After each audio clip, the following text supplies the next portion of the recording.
East coastal west ಕೋಸ್ಟಲ್ಗಿಂತ Tiptur tall ಯಾಕೆ number 1 ಅಂತ ಹೇಳ್ತೀನಿ ನೋಡಿ. ಯೂನಿಫಾರ್ಮ್ ಸೈಜ್ ಬರುತ್ತೆ, ರೌಂಡ್ ಕಲರ್ ಬರುತ್ತೆ, ವರ್ಷಕ್ಕೆ 100ರಿಂದ 150 ಕಾಯಿ ಬರುತ್ತೆ.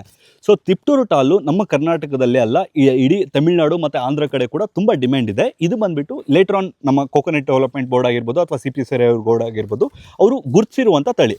ಸೊ ಟಾಲ್ ವೆರೈಟಿಯಲ್ಲಿ ಯಾರಾದರೂ ಹಾಕ್ಕೋಬೇಕು ಅಂದರೆ ತಿಪ್ಟೂರು ಟಾಲನ್ನು ಹಾಕ್ಕೊಳ್ಳಿ. ಏನಕ್ಕಂದರೆ one of the best tall variety Tiptur tall.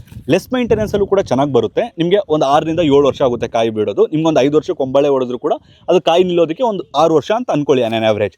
So ವರ್ಷಕ್ಕೆ ಒಳ್ಳೆ ಕಾಯಿ ಅಂದರೆ ಇದು ಯಾರಾದರೂ ಕೊಬ್ಬರಿಗೆ ನೋಡ್ತಿದ್ದೀರಾ 3 in 1 ಬೇಕು ಅಂದರೆ ಇದು ಬೆಸ್ಟ್. ಬಟ್ ಇದರಲ್ಲಿ ಒಂದೇ ಒಂದು ಡಿಸ್ಅಡ್ವಾಂಟೇಜ್ ಏನಂದರೆ ಕಾಯಿ ಬಿಡೋದು ಲೇಟ್ ಆಗುತ್ತೆ ಮತ್ತು ಕಾಯಿ ಸ್ವಲ್ಪ ಕಡಿಮೆ ಬಿಡುತ್ತೆ.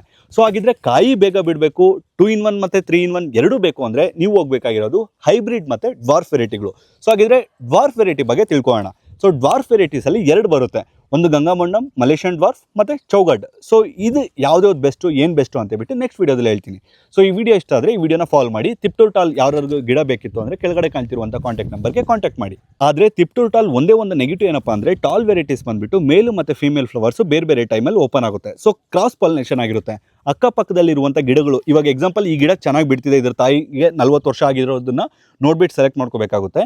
ಅದು ಚೆನ್ನಾಗಿ ಬಿಡ್ತಿದೆ ಅಂದರೆ ಅದರ ಅಕ್ಕಪಕ್ಕ ಇರೋಂಥ ಮರಗಳು ಕೂಡ ಚೆನ್ನಾಗಿ ಬಿಡಬೇಕು. ಇಲ್ಲಾಂದ್ರೆ ಏನಾಗುತ್ತೆ ಅಂದರೆ ಕ್ರಾಸ್ ಪಾಲಿನೇಷನ್ ಆಗಿರೋದ್ರಿಂದ ಕಾಯಿ ಸ್ವಲ್ಪ ಆ ಕಡೆ ಈ ಕಡೆ ಆಗ್ತಿರುತ್ತೆ ಅಥವಾ ಕಲರ್ ಚೇಂಜ್ ಆಗ್ತಾ ಇರುತ್ತೆ. ಬಟ್ ಟಾಲ್ ವೆರೈಟೀಸಲ್ಲಿ ಇದೇನು ಅಷ್ಟೊಂದು ಅಬ್ಸರ್ವ್ ಮಾಡಿಬಿಡಿ. ಬಟ್ ಮೇಯ್ನ್ ಅಬ್ಸರ್ವ್ ಮಾಡಬೇಕಾಗಿರೋದೇನಪ್ಪ ಅಂದರೆ 40 ವರ್ಷ ಮಿನಿಮಮ್ ಆಗಿರಬೇಕು ಮರಕ್ಕೆ, ಇಲ್ಲ ಅಂದರೆ ಕಾಯಿ ಸರಿಯಾಗಿ ಬಿಡಲ್ಲ. ಸೊ ಒಳ್ಳೆ ಓಲ್ಡ್ ಮರಗಳನ್ನು ನೋಡಿ ಕಾಯಿ ಸೆಲೆಕ್ಟ್ ಮಾಡ್ಕೊಳ್ಳಿ.